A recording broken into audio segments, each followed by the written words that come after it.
Adventure, we've been putting this 1,000-piece puzzle together. So United States birds landed there free. Not only does it have the United States bird, it also has the state flower, which I super duper love that. I am a big fan of birds and flower and natures in general.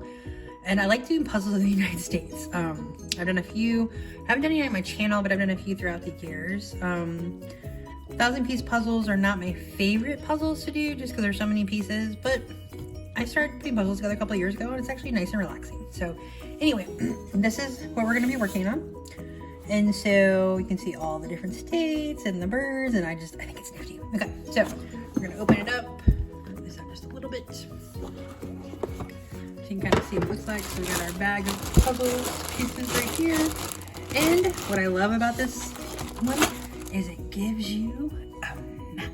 It actually shows you like a close-up so you can look at it, because that's the one thing I've always hated when puzzles, if they don't give you what the puzzle looks like a picture of it, so you kind of look at the box, and sometimes the box is covered up by like this or just other things, so it's hard to actually see what the puzzle looks like. So this is nice, but this is also cool because it has the state here, and then it also tells you the name of the bird. So I live in Kansas, and so our state bird is the Western Meadowlark.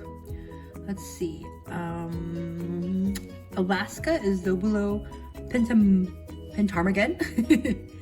Let's see, I've lived in Alabama, and that's the yellowhammer, and that's way over here.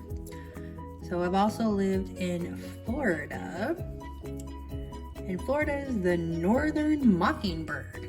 So that's kind of cool. You know, the mockingbird, that's a bird that when you whistle, it repeats your whistle. So if you ever read To Kill a Mockingbird, that's what they're talking about. Anyway, okay, so this is what it's gonna look like. So it's pretty cool. Yep. So I'm gonna end up separating these pieces together, but first I'm just gonna dump them in this box. And then I have my handy dandy. Make sure that everything's in there.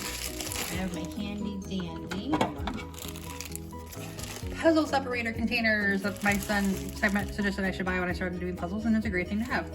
So I'll just start kind of separating the edge pieces. Anyway, so please join us on our adventure of building this 1,000-piece US State Birds puzzle.